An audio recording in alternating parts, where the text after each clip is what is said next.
مسجد کی جو ضروریات ساری اس نے اپنے ذمہ لے لی ہیں، اور اس کے ساتھ اس نے حلقہ تحفیظ القرآن جو ہے اس کو بھی اس نے نشید کر دیا ہے۔ بچیاں جو ہیں قرآن پڑھ رہی ہیں، میں بڑی پریشان تھی، میں کیا کروں؟ کہتی ہے کہ پھر کسی نے کہا کہ آدھی رات کو اٹھا کرو۔ میں اپنے کمرے میں تھی تو وہ رجسٹر جو ہوتا ہے نکاح کا وہ آ گیا کہ مجھے کہا گیا کہ اس کے اوپر دستخط کرو۔ 2 مہینے گزر گئے، میں اس انتظار میں کہ بھئی وہ آئے آ کے مجھ کو لے جائے، لیکن نہیں۔ ہفتہ 10 دن کے اندر اندر وہ 10 ملین ریال میرے اکاؤنٹس میں جمع ہو گیا۔ السلام علیکم ورحمۃ اللہ وبرکاتہ۔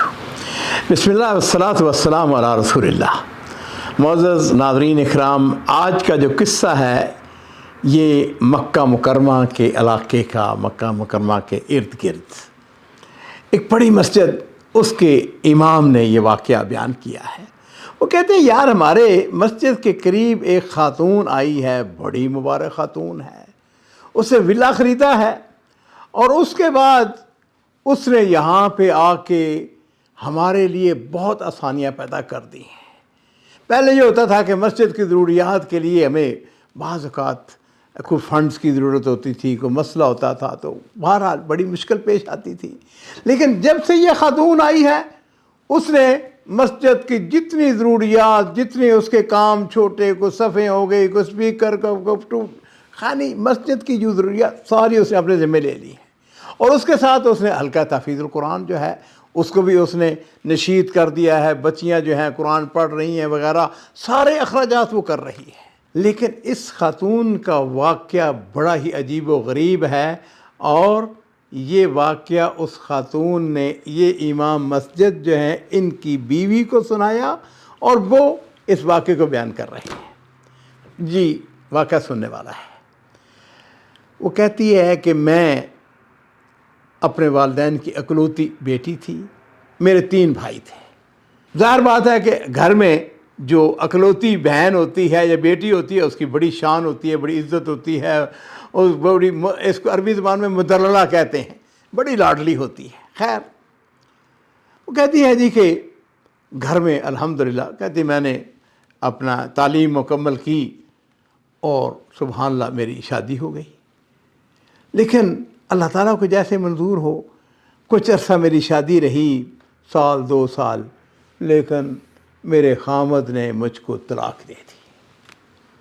میں اپنے والدین کے گھر آ کے بیٹھ گئی، ماں نے مجھ کو گلے سے لگایا، میری تسلی دی۔ ظاہر بات ہے کسی بھی عورت کے لیے بڑا مشکل لمحہ ہوتا ہے۔ خیر کہنے لگی کہ میرے بھائی جو تھے ان کی بھی شادیاں ہوتی چلی گئیں۔ لو جی ایک دن ایسا ہوا کہ اچانک میری والدہ جو ہے ہمیں روتا ہوا چھوڑ کر اپنے رب کے پاس چلی گئی، وہ فوت ہو گئی۔ انا للہ و انا الیہ راجعون۔ کہتے ہیں کہ اب میں تھی اور میری والد محترم تھے، بھائی جو ہیں وہ آہستہ آہستہ گھر کو چھوڑ کے انہوں نے اپنے گھر خرید لیے یا اپنے گھروں میں چلے گئے، علیحدہ ہو گئے ہم سے۔ کہتے ہیں کہ میں اور میرے والد، اب وقت گزرتا جا رہا ہے، اور پھر ایک دن مجھ کو یہ صدمہ بھی برداشت کرنا پڑا کہ میرے والد جو ہیں وہ مجھ کو چھوڑ کر وہ بھی اپنے رب کے پاس چلے گئے۔ کہتے ہیں کہ اب میں اکیلی تھی گھر کے اندر، اب ظاہر بات ہے کہ میں اپنے گھر میں تو نہیں رہ سکتی تھی، بھائی جو ہیں اپنے اپنے گھروں میں سے تھے، تو انہوں نے کیا کیا، انہوں نے اپنے گھر لے آئے۔ لو جی کہتی ہے کہ یہاں سے میری آزمائش کا مرحلہ شروع ہوتا ہے۔ میری جو بھابھی تھی اس کا سلوک انتہائی برا تھا، اس نے اپنے اوپر مجھ کو بوجھ سمجھا۔ اب صورتحال یہ تھی کہ میں کبھی ایک بھائی کے گھر، کبھی دوسرے کے گھر، کبھی تیسرے کے گھر، 15 دن کبھی اس کے گھر، مہینہ اس کے گھر، 10 دن اس کے گھر، اور پھر ان کا یہ ہوتا تھا کہیں انہوں نے جانا ہے جی ریسٹورنٹ میں جانا ہے، مجھے گھر چھوڑ جاتے، مجھے کوئی پوچھنے والا نہیں تھا۔ ان کے بچے بھی حتیٰ کہ بدتمیزی کرنے لگ گئے۔ میں بھائیوں کے ساتھ، بھائی جو تھے وہ کہتے ہم کیا کر سکتے ہیں، وہ اپنے گھروں کے اندر مزے میں، اور میں جس کو کہتے ہیں کہ کباب میں ہڈی بن گئی۔ خیر ایک دن انہوں نے کیا کیا، انہوں نے مجھے اپنا ملحق، وہ ایک کمرہ ہوتا ہے عربوں کے ہاں جو کہ گھر کے کونے میں انہوں نے رکھا ہوتا ہے جس میں کوئی مہمان آ کے ٹھہر جائے، کوئی فالتو آدمی. انہوں نے مجھے کہا کہ اس ملک میں تم ٹھہرو گے ہمیں شکل بھی نہ دکھایا کرو. کہتی ہے کہ کسی نے مجھ کو مشورہ دیا، میں بڑی پریشان تھی، میں کیا کروں. کہتی ہے کہ پھر کسی نے کہا کہ آدھی رات کو اٹھا کرو. لو جی، میں نے آدھی رات کو اٹھ کر اپنے رب کے ہاں دعائیں، التجائیں، منتیں، سماعتیں شروع کر دیں، اور میرے سامنے ایک بڑی خوبصورت دعا سامنے آ گئی کہ یا جبارو اجبر کسر قلبی، یا جبارو اجبر کسر قلبی، اے دلوں کو جوڑنے والے میرے ٹوٹے ہوئے دل کو جوڑ دے. دل تو اس کو ٹوٹ چکا تھا، کوئی اس کو دلاسا دینے والا نہیں تھا، لیکن عزیز و دلاسا دینے والا، ہمت افزائی کرنے والا، سکون دینے والا، چین دینے والا کون ہے؟ اللہ کی ذات ہے. کہتے ہیں وقت گزرا چلا گیا، ایک دن ایسا ہوا کہ میں نے گھر میں کچھ تھوڑی سی تبدیلی نوٹ کی. دیکھا ہماری جو ڈرائنگ روم ہے اس کے اندر کچھ اجنبی لوگ آئے ہوئے ہیں. لو جی، مجھے پتہ چلا کہ کوئی میرا رشتہ لے کے آیا ہے. میں نے اللہ کا شکر ادا کیا کہ کوئی میرا رشتہ لینے آیا، میں اس جہنم سے نکلنا چاہتی ہوں. خیر جی، کسی نے مجھ سے نہیں پوچھا، کوئی مشورہ نہیں، کوئی مجھ کو نہیں بتایا کہ بھئی کوئی لوگ آئے ہیں، فلاں آدمی آیا ہے تمہارا رشتہ، تم اس کو دیکھ لو یا تمہیں نتھنگ. کہتی ہے کہ میں اپنے کمرے میں تھی تو وہ رجسٹر جو ہوتا ہے نکاح کا وہ آ گیا، کہ مجھے کہا گیا کہ اس کے اوپر دستخط کرو. اچھا، نکاح ہو گیا میرا. کہتے ہیں کہ میں نے آنکھیں بند کر کے جس کو کہتے ہیں میں دستخط کر دی. میں نے کہا میں بھی اس یہاں سے نکل جیسا بھی ہے جو بھی ہے، لیکن انسان کی فطرت ہے. کہتے ہیں کہ میں نے وہ رجسٹر جو تھا اپنے خامد کا نام پڑھا اور میں نے دیکھا اس کی عمر کتنی ہے، اور یہاں پہ صدمہ، اس کی عمر 70 سال سے اوپر تھی اور میری عمر یہی 30-35 سال زیادہ سے زیادہ. کہتے میں نے کہا الحمدللہ. لو جی، میں نے دستخط کر دیا، نکاح ہو گیا، شرعی طور پر میں اس کی بیوی بن گئی. انہوں نے کہا جی کہ 3 ہفتے کے بعد شادی کا فنکشن ہوگا اور ہم اس کو لے جائیں گے. میں نے دیکھا کہ جو میرا خامد ہے وہ کم و بیش مکہ مکرمہ کہ یہ جو منطقہ ہے یہاں سے 1000 کلومیٹر دور ہے.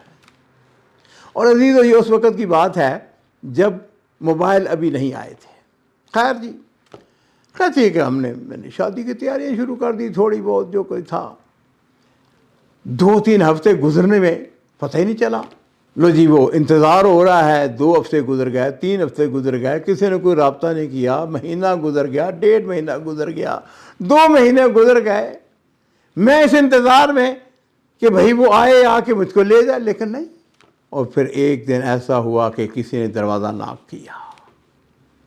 میرے بھائی نے دروازہ کھولا تو اس نے اپنا تعارف کرایا. اس نے کہا میں فلاں بن فلاں بن فلاں، یہ جو میرا خامد تھا جس کو میں نے دیکھا بھی نہیں تھا خاص، اس کا بیٹا تھا.